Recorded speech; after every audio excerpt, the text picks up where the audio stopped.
నీళ్లు తాగినంత ఈజీ. కాని ఒకప్పుడు శబరిమల యాత్ర అంటే భయం భయంగా వెళ్లేవారు. ఎప్పుడు ఏ చోట ఏ ప్రమాదం ముంచుకొస్తుందో ఎవ్వరికీ తెలిసేది కాదు. అప్పట్లో శబరిమల వెళ్లటానికి ఏరుమేలి మార్గం అనే ఒక్కదారినే ఉపయోగించేవారు. ఈ దారిగుండానే పూజారులు, సిబ్బంది ఆలయానికి వెళ్లి వచ్చేవారు.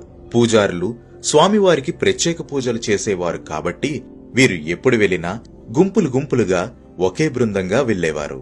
శబరిమల పూర్తిగా దట్టమైన అటవీ ప్రాంతం కావడంతో యాత్రకి బృందాలుగా వెళ్లటం అప్పటి నుండి ఆనవాయితీగా వస్తోంది. ఇప్పటికీ అయ్యప్ప భక్తులు అలానే చేస్తున్నారు. 200 సంవత్సరాల క్రితం 70 మంది శబరిమల యాత్రకు వెళ్లారు. ఆ సంవత్సరం ఆలయ పైకప్పు ఎండుగడ్డితో, ఆకులతో కప్పబడి ఉంది. అప్పట్లో గర్భగుడిలో ఏకశిలా విగ్రహమే ఉండేది. ఆ విగ్రహానికే పూజలు చేసేవారు. 1909లో దేవాలయంలో అగ్ని ప్రమాదం జరిగింది. ఆ పరిస్థితి నుంచి తేరుకుని దేవాలయాన్ని మరల 1909 నుంచి 1910వ సంవత్సరంలో పునఃనిర్మించారు. అప్పుడు ఏకశిలా విగ్రహానికి బదులు పంచలోహాలతో తయారు చేసిన అయ్యప్ప విగ్రహాన్ని ప్రతిష్ఠించారు. అప్పటి నుంచే పంచలోహ విగ్రహానికి పూజలు చేయడం మొదలుపెట్టారు.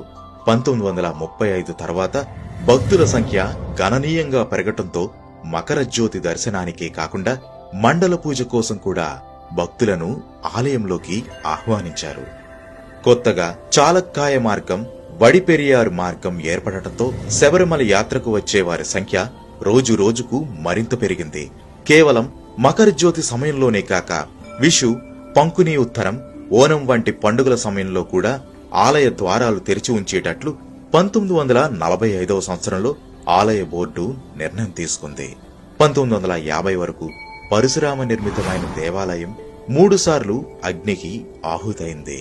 అయినా సరే మరలా 1951లో పంచలోహ విగ్రహాన్ని చెంగనూరు నుండి తెప్పించి వేద పండితులు మంత్రోచ్చారణ మధ్య ప్రతిష్ఠించారు. అప్పటి వరకు కేరళీకేలి విగ్రహంగా కీర్తించబడ్డ అయ్యప్ప స్వామి భారతీ కాళీ విగ్రహంగా, నేడు భూతలీకేలి విగ్రహంగా కీర్తించబడుతున్నారు. బెంగుళూరుకు చెందిన ఒక భక్తుడు గర్భగుడి పైభాగం, దాని చుట్టూ బంగారు రేకులతో తాపడం చేయటానికి పూనుకున్నాడు. 2000 సంవత్సరంలో శబరిమల పూర్తిగా స్వర్ణ దేవాలయంగా మారిపోయింది.